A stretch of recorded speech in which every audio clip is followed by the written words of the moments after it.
Global માર્કેટ્સની updates સમજીએ સહયોગી નીરજ કંસારા પાસેથી. Neeraj, good morning. કઈ રીતે વૈશ્વિક બજારો તરફથી આજે સંકેતો છે? જે આજના દિવસે આપણને સંકેતો તો વૈશ્વિક બજારથી થોડાક મિશ્ર મળી રહ્યા છે. જો ગઈકાલે સૌથી પહેલાં અમેરિકાના બજારની વાત કરીએ તો ત્યાં તમને ક્લોઝિંગ મિશ્ર જોવા મળ્યું, પરંતુ ખાસ કરીને દિવસના ઉપલા સ્તરેથી બજારની અંદર દબાણ તો હતું જ.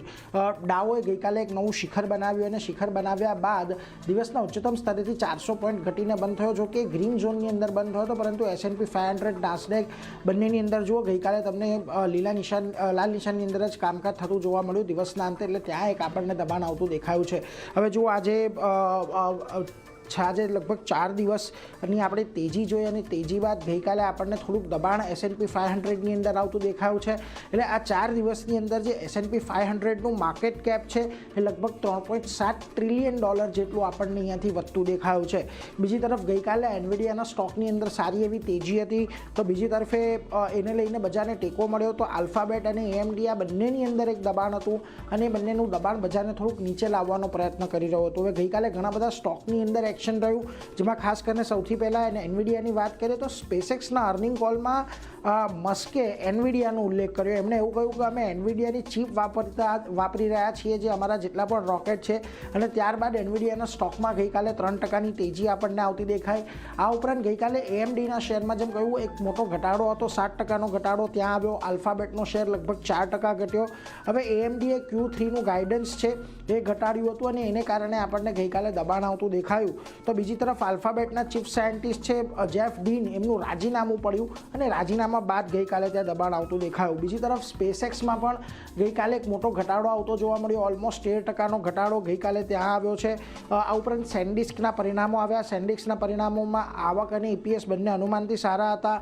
ગઈકાલે આફ્ટર માર્કેટમાં એ સ્ટોક 5% જેટલો વધતો દેખાયો. તો બીજી તરફ વેસ્ટર્ન ડિજિટલના પણ સારા પરિણામ આવ્યા અને ત્યારબાદ સ્ટોકની અંદર 10%નો વધારો થયો. એટલે વૈશ્વિક બજાર ગઈકાલે આ બધી સ્ટોક સ્પેસિફિક મુવમેન્ટ પણ તમને અમેરિકાના બજારોની અંદર ખાસ જોવા મળી છે.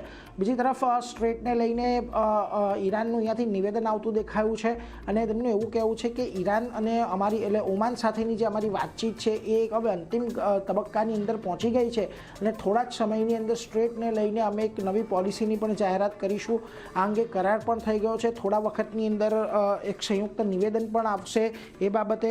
અને એમણે એવું પણ કહ્યું છે કે ત્રીજો પક્ષ જો અહીંયા કોઈ બાધા ઊભી કરે છે તો આ કરાર ન કરે તો આ કરાર અમને થતો દેખાઈ રહ્યો છે. એટલે આડકતરી રીતે તેઓ અમેરિકા અંગે વાત કરી રહ્યા હતા.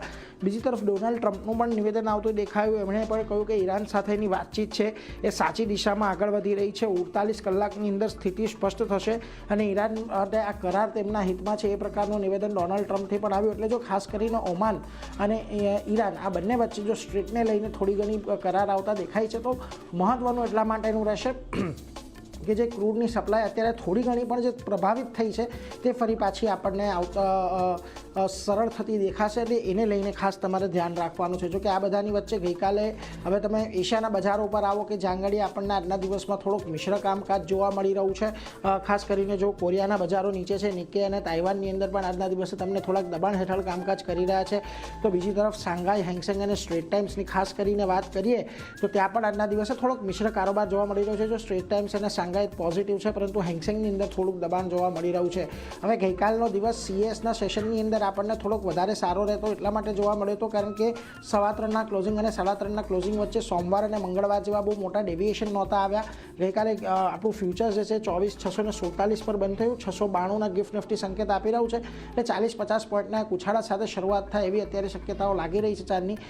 એટલે ખાસ કરીને એક મિશ્ર સંકેતો વૈશ્વિક બજારોથી છે, પરંતુ આપણા બજારો પોઝિટિવ શરૂ થાય એવા સંકેતો છે. નીરજ, આભાર આપનો આ સમગ્ર માહિતી માટે.